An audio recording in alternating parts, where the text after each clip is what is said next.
Behind the scenes in the secret room at Gun Rights Policy Conference 2019. This is something I've wanted to talk about for a while. First of all, if you don't know Kevin Dixie, you got to get to know Kevin Dixie. No Other Choice Training, KD, the truth.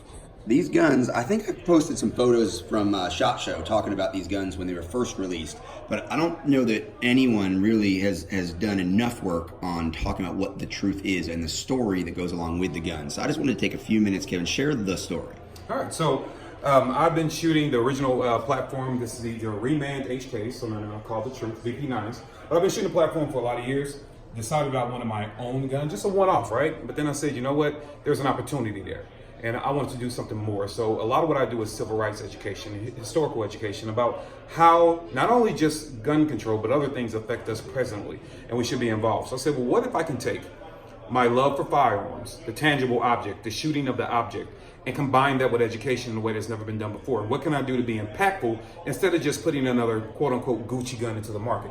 So what I decided to do was wrap the history, factual history of what gun control has allowed and how people have been hurt and murdered in droves because of it. So we start by telling the stories. So here, right now you're talking about Black Wall Street. 1921, 350 people killed, all because of a lie and misunderstanding.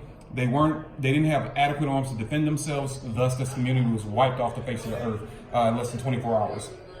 The second case that tells the story is about East St. Louis, 1917.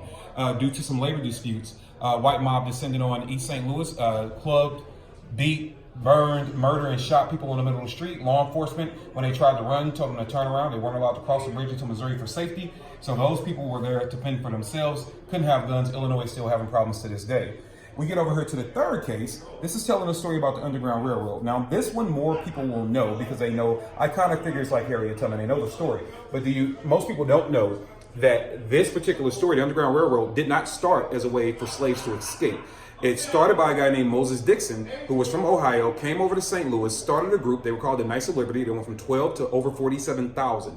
Those armed men used American resources and sympathizers along with British sympathizers to build the system known as the Underground Railroad. They were going to wage war and forcefully free slaves from the South. Civil War loomed. They said, okay, let the two enemies fight.